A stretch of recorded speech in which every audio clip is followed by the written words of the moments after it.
I'm Aaron from PhoneDog.com, and yeah, you may have gotten that nice TV at Best Buy. You may have waited in line for hours to get it, or gotten a smartphone for free on this Black Friday, and I may be a little bit jealous, but there's one thing that I got on this Black Friday, and that's the Samsung Galaxy Nexus.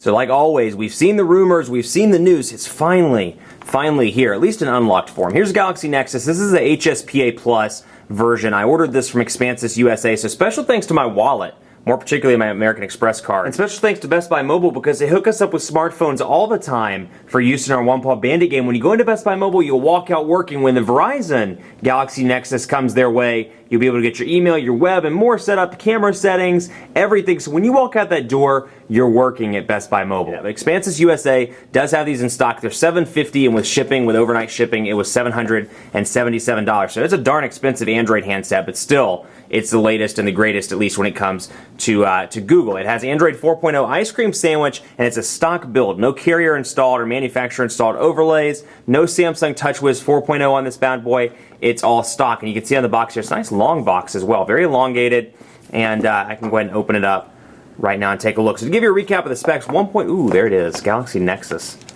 And you can see there's that device you've been waiting for. So we're going to peel these stickers off. 1.2 gigahertz dual-core processor on this bad boy, Galaxy Nexus.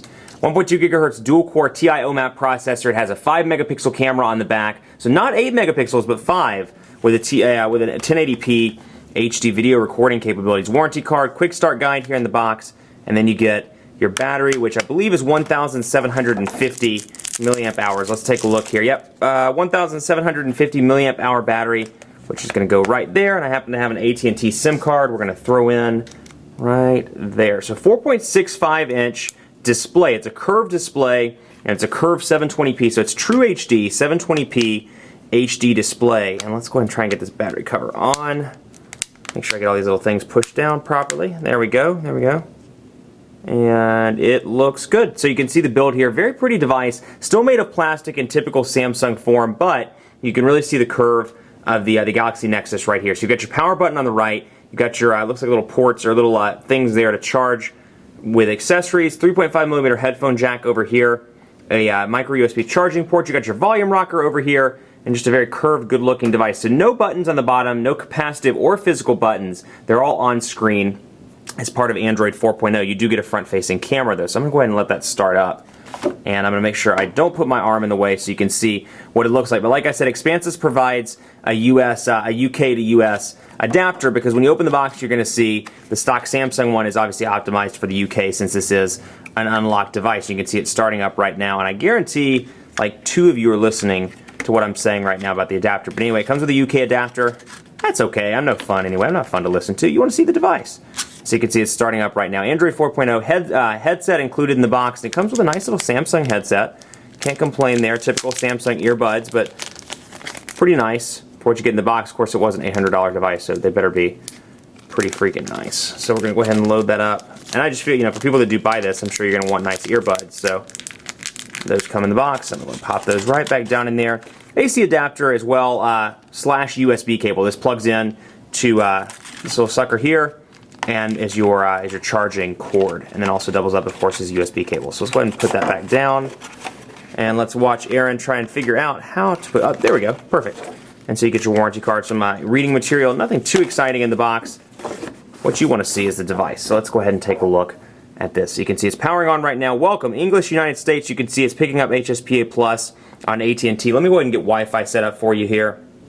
Oh, there we go. Okay, so sign in. I'm signing in on my Google account, and you can see Old Man McTweety at gmail.com. Let's do all this on screen together. I'm not even going to cut this. Old Man McTweety. Let me throw in the password for you, and we're going to go ahead and sign in. It may take a few minutes. Typical Google here, but so far the screen looks really nice. Different color scheme. Of course, you've got blue color scheme going on here with some different buttons as well. No, not going to join Google Plus right now. And let's enable some purchases. I don't really know. That's the AT&T number. Now let's skip that. We don't want to enable any purchases right now. We're going to back up and restore. And it's restoring the Old Man McTweety account right now. And it will take up 5 minutes. Now that said, it's on HSPA Plus. Looks like signal strength's pretty decent, but you can see it rotating back and forth between 3G and H+, so you do get the indicator at least on this unlocked version, as opposed to most of AT&T's devices where it's like it just says 4G and you're like, okay, well, am I on HSPA Plus? Am I on 3G, enhanced 3G, what? So you can see use Google location. This phone belongs to Aaron Baker. That's right. Phone is set up and ready to use. So we're going to finish that. We're going to bring it up right now. So you can see the buttons here. You can put your favorite apps. So see all your apps, touch the circle. Okay, let's touch the circle. You can choose the clock. I say we skip this and we go straight to the home screen. So there you go. Here's the home screen. Android 4.0 ice cream sandwich. These are all on-screen buttons. So when you turn it off, it does the typical Android animation there, and you can see on AT&T, I can press and hold. It looks like I can either go over here to unlock or go over there to access the camera.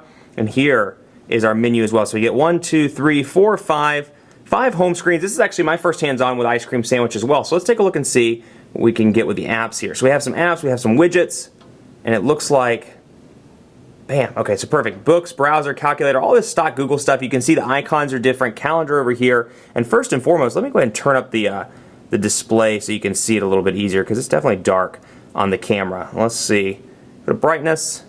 We're going to turn off automatic brightness. We're going to turn it all the way up so you can take a better look at it at home. So there we go. There's what it looks like. Let's take a look at messaging, because I actually haven't seen any messaging on this device. Let's load it up and do a message. And let's just say, hey there, how are you doing? Thanks for the information, which is what I always type and I've never really figured out. So you can see here some differences when I click it. It brings up some suggested words. So we're going to say ring instead of doing, just because it happened to be right there. I can press there to send. I can attach. So you can see just a different looking interface. We'll discard the message, and there's where they come in right there. Now I can click here and it shows me what's running, and I can swipe to remove it. So settings was running. I swiped it. I removed it, and you can see it's just a cleaner, better looking UI. So let's take a look at PhoneDog.com. It's signing into Google Sites right now. And let's take a look at the browser and see if there have been any improvements here. You can see obviously a different color scheme, very black, typical dark colors, something that's kind of different. You can see messaging is still running. When I get rid of it, I can swipe it and remove it just like that. So let's do PhoneDog.com. And I'm pretty excited about this one because this is brand new, something new. Not PhoneDog, PhoneDog.com. There we go. And we'll wait for that to load up. And we'll take a look. So 4.65-inch display, so it's a little bit on the large side, but that said, it's not too hard to hold in the hand, particularly when you look at something like the Droid Razr and you really see the size comparison. There's not a huge difference in terms of the way that they look. Very manageable, put it that way. So you can see here's the site, got our pinch to zoom. Pretty responsive there. Maybe a little bit, ever so slightly of a little bit of a lag. So we'll see here. Nice little transition effect there, as opposed to it just being blocky like it was in stock Android 2.3. You do get a little bit of a transition. Pinch to zoom seems relatively responsive. A little to no lag. And let's take a look. Let's go in here. No recent apps. But let's go in and let's open up a new tab. And there, okay, perfect. And so we can go back over here and see our tabs that are running, and I can get rid of them by doing that. And of course I got rid of the PhoneDog one, so it took me right back to the home screen. So we can see our Google apps are all organized within this folder. This is pretty cool. Okay, I'm learning as you're learning here. Google apps organized within the folder. Here's what the phone looks like, just so you have an idea. Pretty different there. And you got your call log, you've got your contacts, as you can see, Billy Bob, Old Man Baker, all imported from my Old Man McTweety account. And it seems to be running relatively quickly. And I don't think pinch to zoom will do anything, but maybe if I hit home twice.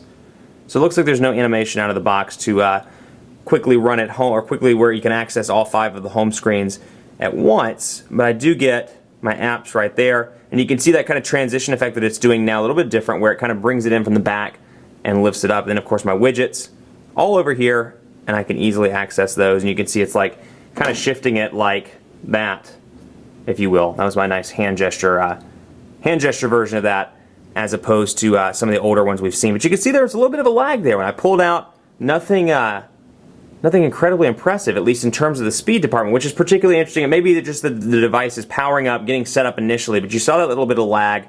So for those of you that don't like lag, or maybe turned off by that, you're going to have to stay tuned for additional coverage on the Galaxy Nexus as we test and see, is that lag something that's going to last for a while, or is that something that is just coming because the device is just being set up right now? Much more coverage to come on the Samsung Galaxy Nexus on PhoneDog.com. Lots of dogfights, review content, first impressions, and more. Not in that order, obviously, but be sure to keep it locked on PhoneDog.com. We got it in the house. Hit me up with questions that you have about this sucker. Like us on Facebook, Facebook.com/PhoneDog, and let me know what you think about this phone. Let me know if you have any specific questions for me at on Twitter, PhoneDog_Aaron, and on Facebook at facebook.com/PhoneDogAB. Thanks so much for watching. Keep it locked on the site as we continue to peruse this exciting ice cream sandwich enabled device. We'll see you next time.